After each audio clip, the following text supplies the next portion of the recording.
In the Danakil Depression, you step into one of Earth's hottest and most surreal landscapes. Imagine walking across a land where temperatures soar above 120 degrees Fahrenheit, surrounded by vibrant mineral pools in neon yellows, oranges, and greens. This volcanic terrain, with its alien-like beauty, feels like something out of a science fiction movie.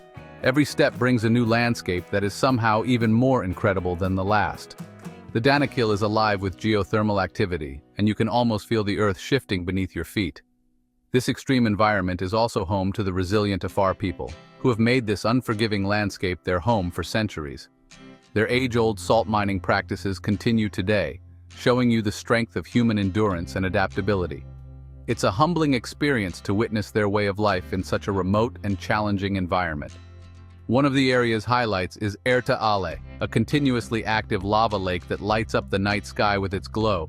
Imagine standing close to molten lava, feeling its heat, and watching it churn and bubble. It's an experience that makes you appreciate the raw power of Earth. Reaching the volcano requires a challenging hike, but seeing the red-hot lava up close is a reward that few ever experience. The Danakil Depression is an adventure that pushes your limits. It's a place where you truly feel Earth's intense energy and discover a world that defies ordinary descriptions. For thrill seekers, this is an experience you'll never forget.